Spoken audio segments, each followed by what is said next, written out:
C'est une mise en image de toutes petites images qui apparaissent parfois dans les bandes dessinées, à un format assez impressionnant et ça leur donne une autre vie en fait, parce que ce sont des images qui, agrandies, sont destinées à être regardées pas dans le flux d'une narration et d'une lecture continue. On s'arrête sur une image et on la contemple et on la regarde d'une autre manière.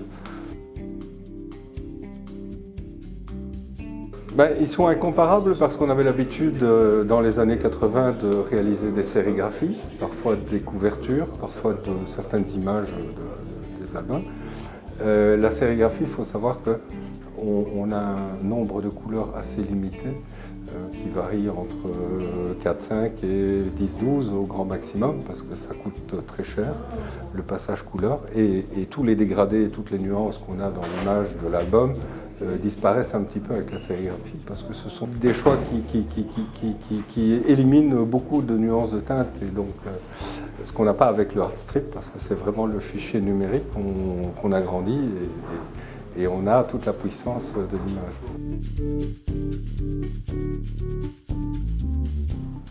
Disons que la démarche, c'est surtout le choix, le fait de choisir une image plutôt qu'une autre.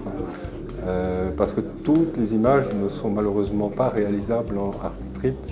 Il y a des images emblématiques comme celle-ci, l'Argot à Serge-Vannes, qui sont des images un peu cultes. C'est amusant parce que c'est une image où l'Argot apparaît de dos et en fait le lecteur voit ce qu'il est en train de regarder.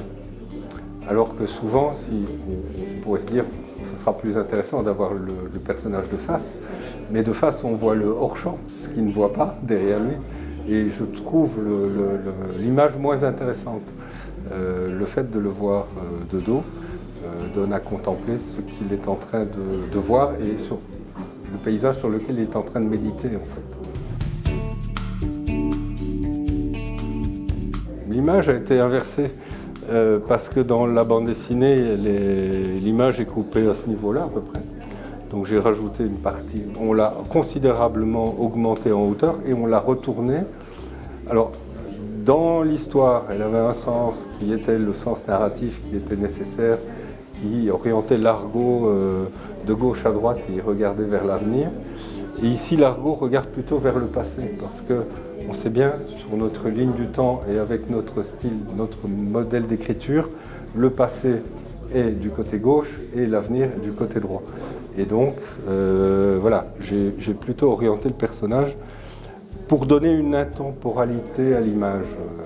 Elle est plus fixée dans le temps, en orientant le personnage vers le côté gauche que vers le côté droit, où là, il y a une fuite vers le futur qui s'installe tout de suite dans une image. Non, évidemment, ça c'est quand on fait de la bande dessinée, les dessins sont destinés à être lus en petit et rapidement. Bon, voilà. Même si moi je mets du temps à les dessiner, mais les lecteurs en général les zappent assez vite. Ça, c'est la première lecture. Après, il y a toujours évidemment la deuxième, la troisième, la quatrième. Je pense qu'une bande dessinée est plus lue qu'un roman. Au cours d'une vie, si c'est une série intéressante, je pense qu'un lecteur qui l'a dans sa bibliothèque va la lire et la relire à peu près une vingtaine de fois dans sa vie. Alors qu'un roman, rares sont les romans que j'ai lus 2 fois.